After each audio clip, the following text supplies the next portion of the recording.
인간은 만물의 영장이라고 하죠. 여기서 영장의 뜻은 무엇일까요? 사전적 정의를 찾아보면 영묘한 힘을 가진 우두머리라고 나와 있습니다. 자, 그렇다면 인간이 가장 능력이 뛰어나다는 건데 과연 그럴까요? 인간은 개나 늑대보다 후각이 뛰어나지 못합니다. 또 매나 독수리보다 시력이 뛰어나지도 않죠. 또 치타처럼 빠르지도 코끼리만큼 힘이 세지도 않습니다. 그런데 왜 인간을 만물의 영장이라고 부르는 걸까요? 어떤 이들은 이 호칭을 인간 우월주의의 오류라고 꼬집습니다. 자연보다 또 환경보다 인간이 우선순위에 있다는 우월주의. 자, 그렇다면 한 해 동물로 인해 죽는 인간의 수, 인간으로 인해서 죽는 동물의 수, 어떤 경우가 더 많을까요? 인간에게 위협이 된다는 이유로 또는 인간의 편리한 삶을 위해서 쉽게 다뤄지고 있는 동물들의 생명. 오늘은 이 동물과 관련된 법에 대해서 이야기를 나눠보겠습니다. 아는 만큼 보인다, 이럴 땐 이런 법. 해마다 반복되는 AI 사태. 이로 인해 살처분되는 수백만 마리의 동물들. 반려동물 천만 시대. 그에 미치지 못하는 미성숙한 동물 보호 의식. 무분별한 개발로 인해 서식지를 잃고 도심으로 내려오는 멸종 위기의 동물들. 인간이 동물들의 해대의 적이 되어버린 가운데 동물들과 공생할 수 있는 방법은 없을까? 동물에 대한 모든 법. 오늘 이럴 땐 이런 법에서 알아보자. 네, 오늘의 주제, 앞서 영상에서 본 것처럼 바로 동물과 관련된 법입니다. 지난 2016년에는 동물과 관련된 이슈가 정말 많았는데요. 그중에 가장 뜨겁게 달궜던 세 가지 키워드를 한번 준비해봤습니다. 자세한 이야기는 법무법인 1호 대표의 박병규 변호사 그리고 법제처 조현경 사무관님과 함께 이야기 나눠보겠습니다. 어서 오세요. 네. 안녕하세요. 안녕하세요. 안녕하세요. 자, 첫 번째 키워드는 바로 AI입니다. 사상 최악의 AI로 3천만 마리 이상의 가금류가 살처분됐습니다. 그런데 이렇게 AI가 발병하면요, 어떻게 처리해야 한다 이런 게 법적으로 정해져 있나요? 네, AI는 인플루엔자 일종으로 가축 전염병입니다. 현재 AI는 역대 최악의 AI 사태라고 합니다. 2017년 1월 6일자 농림부 보고 기준으로 닭 2,616만 수, 오리 244만 수, 메추리 등 218만 수가 살처분 매몰되었다고 합니다. 발생 시 농림부는 단계에 따라 대처를 달리하게 되는데 관심, 주의, 경계, 심각의 4단계로 구별해서 대처하게 됩니다. 조병국 발생 시에는 관심 단계로 유입 방지를 위한 국경 검역이나 국내 방역을 추진하며 국내 발생 시 주의 단계로 격상되어 발생 농장 살처분, 역학 조사, 발생 시군의 소독 장소 설치, 방역 강화 등을 하게 됩니다. 이후에 인접 또는 타 지역에 전파되는 경우 경계 단계로 격상되며 이 단계에서는 모든 방역기관에 대책본부 설치, 가동되어 운영하며 인접 시도에 통제 소독 장소가 설치되며 방역이 강화됩니다.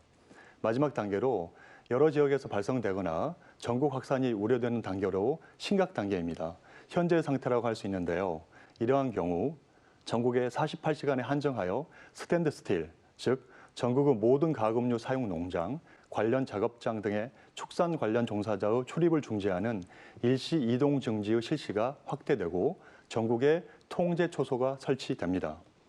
또한 가축 전염병 예방법은 제20조에 의해서 시장, 군수, 구청장은 가축 소유자에게 가축의 살처분을 명하게 됩니다. 네, 그런데 궁금한 게 이 AI가 발병했을 때는 살처분밖에는 방법이 없는 건가요? 그 AI 대책으로 살처분밖에 방법이 없는가 하는 논란이 가중되고 있는 게 현실입니다. 그렇지만 현재 법에 의하면 살처분 명령 외에 규정이 없습니다. 그래서 최소한 법적으로는 달리 방법이 없습니다. 네. 자, 또 얼마 전에 이 천연기념물인 원앙에서도 AI 감염이 확인됐었죠. 그런데 이 감염된 원앙뿐 아니라 의심되는 원앙까지 모두 이제 안락사를 시켰는데 이런 경우는 어떤 뭐 문화재 보호법이라든지 동물보호법에 위반되지는 않나요? 그 서울대병원에서 발생한 사건이었는데요. 예. 양성 판정을 받은 4마리와 감염 가능성이 있는 45마리, 그 외에 음성 판정을 받은 52마리까지 전부 안락사시킨 사건이었습니다. 지난해 12월 21일 문화재청은 천연기념물 피해 최소 기준을 마련했습니다. 그 내용을 본다면 첫째, 기본적으로 AI 양성 판명된 모든 개체는 확산 방지를 위해 문화재청에 유선 보고한 후 안락사 등 처리, 즉 선조치 후보고 할 수 있습니다. 두 번째, 전염 사례가 많은 오리 계열은 AI 양성 판명 케이지에 있는 객체가 음선 판정된 객체라도 감염이 우려되는 상황의 경우 전문가 서면 검토를 통해서 처리할 수 있게끔 하였습니다. 이에 따라 서울동의공원은 AI에 감염되거나 감염 우려가 있는 원앙 101마리 전부를 안락사시킨 것인데 문화재보호법이나 동물보호법 위반의 문제는 아니라고 할 것입니다. 네. 그런데 이번 역대 최악의 AI는 허술한 방역 조치가 화를 불렀다 이런 얘기가 참 많았거든요. 그런데 이런 법으로 정해진 방역 준칙을 준수하지 않을 때는 또 어떤 처벌을 받게 됩니까? 법에 따르면 방역 행위에 따라 이를 위반한 경우 처벌을 달리하게 됩니다. 네. 첫째, 전염병 발생 국가에서 입국하는 사람은 체류 관련 서류를 제출하거나 검사, 소독 등의 조치를 받을 수 있는데 이를 위반한 경우에는 1천만 원 이하의 과태료의 처벌을 받을 수 있습니다. 두 번째, 가축 사육시설을 갖추고 있는 가축의 소유자 등이나 도축장 등의 영업장의 경우 소독 설비를 구비해야 하며 또한 방역 기준을 따라야 합니다. 이를 위반한 경우 역시 1천만 원 이하의 과태료 처분을 받을 수 있습니다. 마지막으로 이동 제한 조치나 가축 사육시설의 폐쇄 명령 또는 일시 이동 중지 명령을 받은 가축의 소유자가 이를 위반한 경우에는 역시 1년 이하의 징역 또는 1천만 원 이하의 벌금에 처해지게 됩니다. 네. 참 자식처럼 키운 이런 가축들을 처분해야 되는 상황이 되면은 정말 농가에서는 가슴이 찢어질 텐데요. 무엇보다 전염성이 높기 때문에 그 피해를 막기 위해서라도 빨리 이런 조치들을 따라주는 게 가장 좋겠군요. 네. 자, 그런데 사무관님, 이런 방역과 관련해서 좀 달라진 부분이 있다고요? 네, 현재는 AI가 발생한 국가에서 입국하는 사람 중에서 축산 농가를 방문한 사람에 대해 동물 검역 신고서를 제출하도록 하고 있는데요. 올해 6월 3일부터는 이 법이 개정되어서 AI 발생 국가에 체류하거나 경유하여 입국하는 모든 사람에 대해서 이 입국 사실을 신고하도록 의무를 부과하고 있습니다. 그런데 만약 신고하지 않거나 거짓으로 신고하면 1천만 원 이하의 과태료를 부과하게 됩니다. 아, 네. 6월 3일부터 그러니까 AI 발생 국가에 체류하거나 경유하는 모든 사람들이 신고를 해야 네, 된다. 아, 이 부분은 꼭 염두에 둬야겠군요. 네. 자, 그럼 이번에는 두 번째 키워드로 넘어가 보겠습니다. 두 번째 키워드는 바로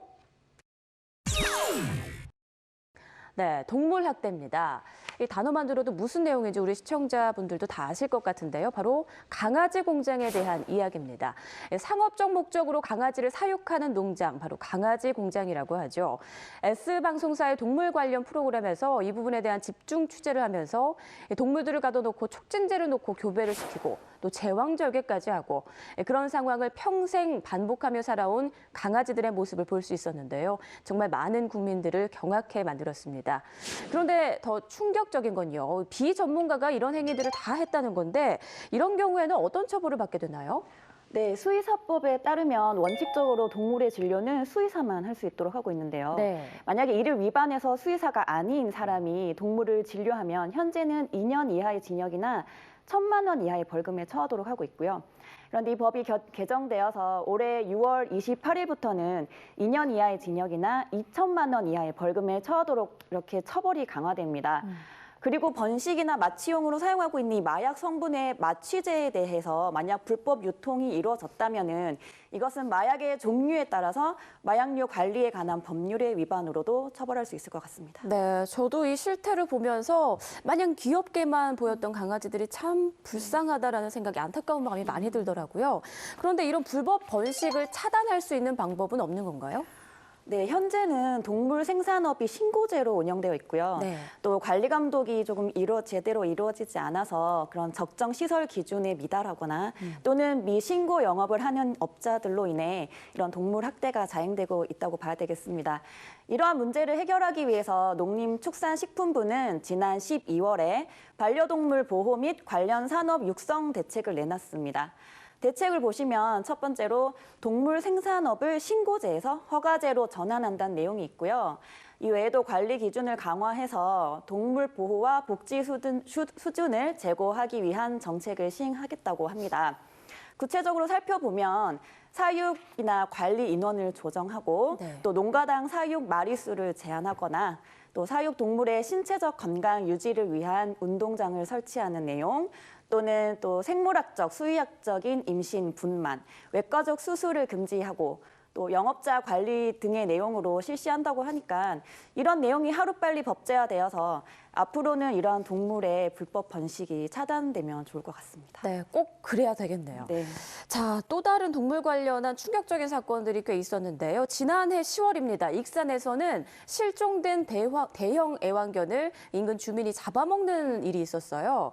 자, 이게 어떻게 된 일인지 좀 자세히 설명해 주실까요?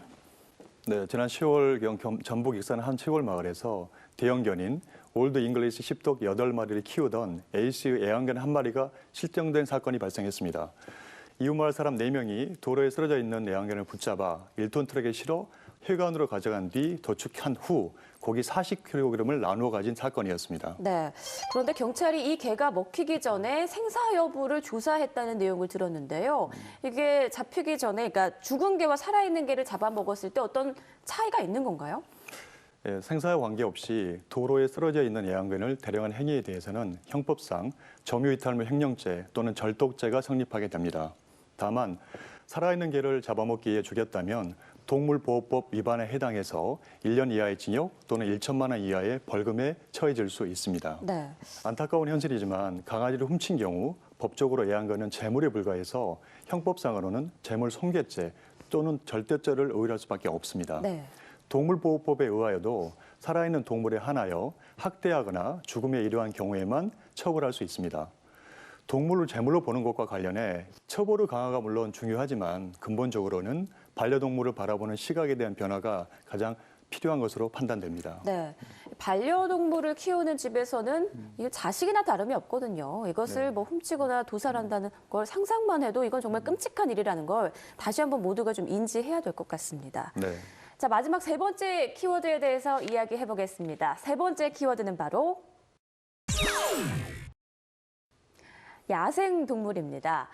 자, 그런데 야생동물은 국가의 재산이다 이런 얘기가 있던데 사실인가요? 아닙니다.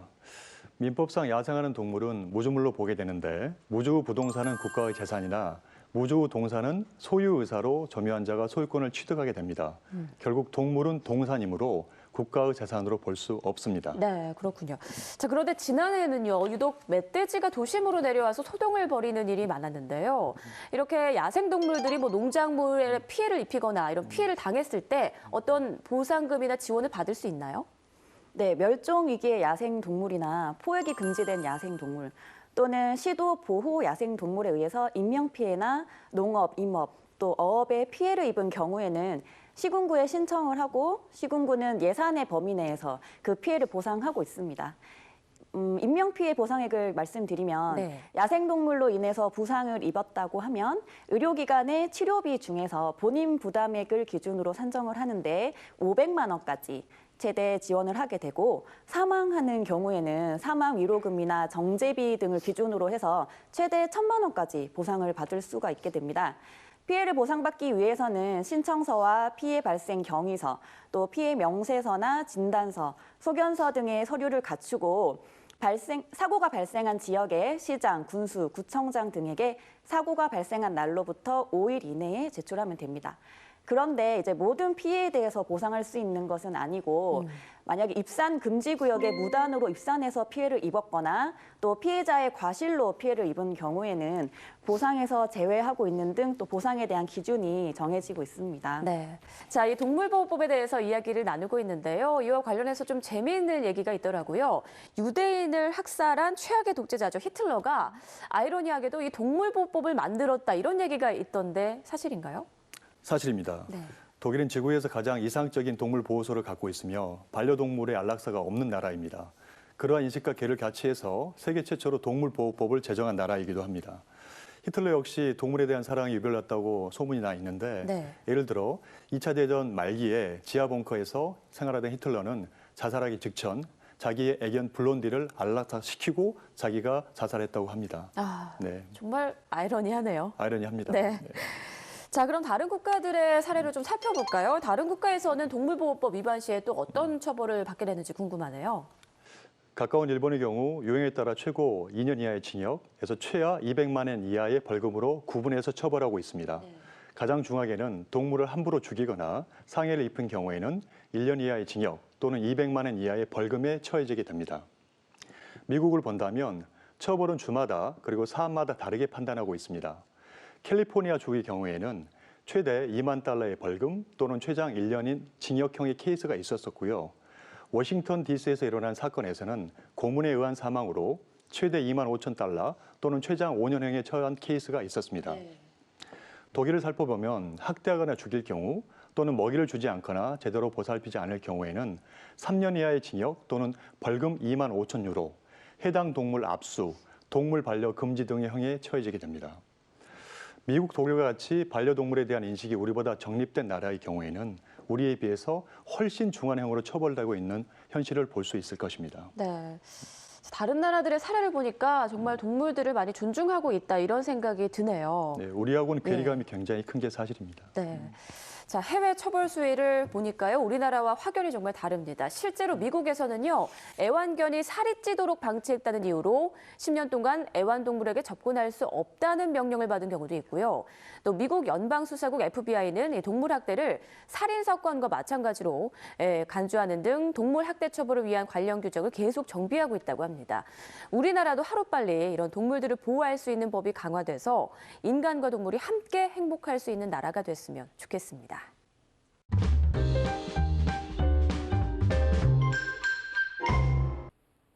네, 이번에는 어렵게만 다가오는 생활법령을 이야기로 풀어보는 솔로몬의 재판 시간입니다. 자, 오늘은 어떤 사건이 기다리고 있는지 화면으로 함께 만나보시죠. 수면 내시경을 위해 전신 마취를 진행하고 대기 중이었던 나건강 씨. 그런데 나건강 씨, 눈 좀 떠보세요. 나건강 씨. 여보. 뭐라고요? 왜 보험금을 줄 수 없는데요? 저기요, 여기 남편분께서 가입하신 상해보험 약관을 보시면 피보험자의 임신, 출산, 유산 또는 외과적 수술, 그 밖에 의료처치를 원인으로 해 생기는 손해는 보상하지 않는다라는 조항이 있지 않습니까? 남편분의 일은 안타깝지만 수면 내시경은 그 밖의 의료처치에 해당되기 때문에 보험금 지급을 해드릴 수 없습니다. 그게 무슨 말도 안 되는 소리예요. 보험을 가입했는데 보험금을 못 준다니. 글쎄, 지급할 수 없다니까요. 건강검진 시 수면 내시경을 위해 전신 마취 후 호흡곤란으로 사망에 이른 나건강 씨. 과연 그의 가족들은 상해 보험금을 받을 수 있을까? 1번, 받을 수 있다. 2번, 받을 수 없다.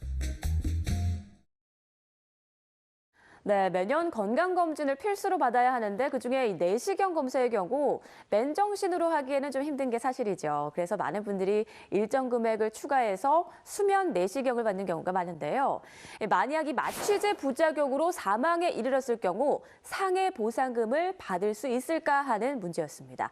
자, 사무관님, 받을 수 있다, 없다. 정답은 무엇인가요? 네, 정답은 1번 받을 수 있다입니다. 네. 지금 사례는 건강검진을 받는 중에 나건강 씨가 사망한 사례인데요. 보험회사는 나건강 씨가 가입한 상해보험의 그 약관의 내용 중에서 그 밖에 의료 처치를 원인으로 해서 생긴 손해는 보상하지 않는다는 면책 조항을 근거로 내세우면서 지금 보험금을 줄 수 없다고 주장하고 있잖아요. 네. 이와 관련한 대법원 판례를 볼 필요가 있겠는데요.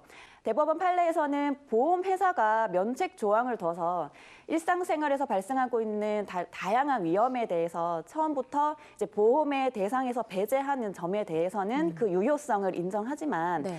상해나 질병을 치료하기 위한 외과적 수술하는 경우에 발생한 그런 상해가 아니라 현재 나건강 씨처럼 순수한 건강검진을 목적으로 한 의료 처치 중에 발생한 상해 같은 경우에는 이런 상해보험의 면책 조항의 대상이 아니라고 판단한 바가 있습니다. 네. 그래서 나건강 씨의 경우에는 보험금 지급 면책 사유에 해당하지 않고 따라서 가족들은 보험금을 받을 수 있게 됩니다. 네, 그러니까 외과적 수술이 아니라 순수한 검진으로 인해서 이런 경우가 발생했을 때는 보험금을 받을 수 있다. 네, 네, 그렇습니다. 물론 이런 일이 발생하면 안 되겠지만 네. 염두에 두면 좋을 것 같네요. 네. 자, 이번에 새롭게 시행되는 시행법령 알아볼게요. 어떤 법이 새롭게 마련되나요? 네, 자세한 내용은 만화로 준비했습니다. 화면으로 함께 보시죠. 여기 환경에도 좋은 액화 석유가스 부탁해요. 전 가득이요. 역시 일 마치고 마시는 액화석유가스가 꿀맛이지. 그럼 우리 택시들의 특권이랄까? 오늘따라 미세먼지가 너무 심해. 자동차 매연 때문인가? 여기요, 렌터카 씨에게도 한 장 부탁해요. 고마워요. 제 말 좀 들어봐요. 이게 말이 되나요? 대기오염 문제로 저 같은 LPG 자동차가 인기잖아요? 그런데 일반인은 가질 수 없게 하다니 이게 말이 되나요? 왜 일반인들은 나를 가질 수 없느냐 이 말이에요. 왜 일부 차종과 사용자에 대해서만 LPG 사용을 허용하는가? 일반인들도 친환경 LPG 자동차를 원한다. 타고 싶다, 타고 싶다. 이봐. 응? 이렇게 난동을 피우면 어떡하나? 대체 몇 살이지? 차량 등록증 한번 보여주게. 6년 차? 뭐야, 등록증을 보니 나보다 한참 아래네. 아직 모르나? 자네처럼 등록 후 5년 이상 경과된 LPG 차량은 이제 일반인들도 구입해 탈 수 있다네. 정말요? 전 그런 것도 모르고. 잘 됐네, 승용차군. 이제 환경도 더 좋아지겠지? 당연하지. 앞으로 친환경 LPG 자동차 보급도 확대될 거야. 더불어 국내 에너지 산업은 균형 있게 발전하겠지. 왜 화나신 걸까요? 화난 거 아니야. 원래 표정이 저러셔.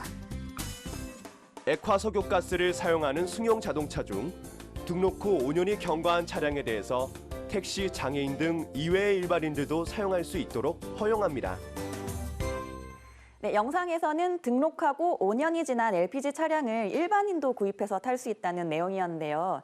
그동안인 이런 LPG의 적정한 수급, 또 사용상의 안전 관리, 그 밖에 공익상의 필요 등을 위해서 LPG 차량은 택시나 렌터카, 또 시험 연구 목적으로 제작 사용하는 차량과 같이 일부 차종에 대해서 제한을 해왔고, 또 국가유공자, 독립유공자, 장애인 등 일부 사용자에 대해서만 제한적으로 허용해왔습니다. 네. 그런데 이번에 액화석유가스의 안전관리 및 사업법이 개정되면서 1월 1일부터는 일반인들도 LPG 차량을 사용할 수 있게 되었습니다. 친환경 LPG 자동차 보급을 확대하고 에너지 산업의 균형적인 발전을 유도하기 위해서인데요. 다만 일반인은 등록하고 5년이 지난 LPG 차량만 사용할 수 있도록 해서 기존 LPG 차량의 사용자의 재산상의 손실 피해를 최소화하도록 했습니다. 자동차를 구입하려는 분들은 기억하셨다가 이 LPG 차량도 한번 고민해 보시는 것도 좋을 것 같네요. 네, 이 미세먼지의 주요 원인 중에 하나가 바로 이 경유차의 배기가스잖아요. 사실 미세먼지의 심각성에 대해서는 많이들 잘 알고 있지만 해결 방법을 몰라서 고민하는 경우가 많습니다. LPG 차량 보급이 좀 더 활성화돼서 환경 오염도 줄이고 국민 건강 증진에도 도움이 됐으면 좋겠네요.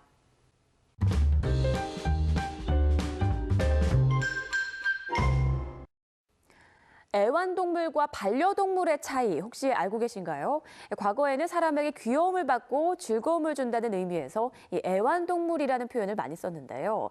하지만 동물이 장난감 같은 물건이 아니라 사람과 더불어 살아가는 반려자라는 인식이 확산되면서 반려동물이라는 단어로 많이 바뀌어서 불리고 있습니다.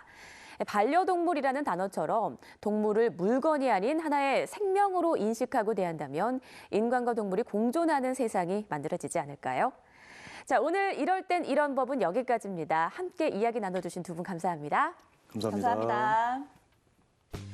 대한민국 국민 모두가 행복해지는 그날까지 법에 대한 모든 궁금증을 풀어드리겠습니다. 재미있고 유익한 법과 함께라면 이럴 땐 이런 법.